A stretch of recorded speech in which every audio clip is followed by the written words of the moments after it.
Marami ang Gilas fans na natuwa ng mga balita na si Coach Tim Cona ang magiging head coach ng Gilas Pilipinas para sa darating na Asian Games. At marami lalong natuwa dahil muling nabigyan ng pagkakataon sila Calvin Abueva at Terence Romeo. Ngunit sa kasamaang palad, isang nakakagulat na balita ang lumabas na hindi na pwedeng maglaro para sa Asian Games sina TR7 at The Beast dahil hindi sila kasama sa list ng mga players na posibleng gamitin ng Gilas para sa darating na Asian Games. Habang si Maverick Hamisi ay patungo na sa bakuran ng SMC sa team ng Ginebra na tinatayang pipirma ng kontrata sa 3 years maximum. Sa naganap na PBA draft, sinabi ni Johnny Del Cardel ng Terrapirma Jeep na si Stephen Holt ang best talent sa draft ngayon.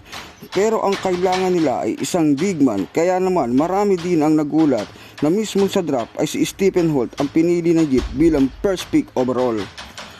At ang kilalang sports writer na sa Snow Badwa ay nag-post ng picture ng isang sikat na pagkain. Ang sabi sa caption, "Love taking picture of me, holding my favorite Pringles flavor." Ang ibig bang sabihin na si Stephen Holt ay papunta ng Barangay Ginebra kapalit ni Stanley Pringle? Samantalang si Coach Yeng ay nagsalita after ng PBA draft. Walang nakuha si TNT ng maaga, walang nakuha si San Miguel, walang nakuha si Magnolia ng maaga, at wala ring nakuha si Ginebra ng maaga. Ang problema lang, in 1 or 2 years, baka sa kanila naman mapunta.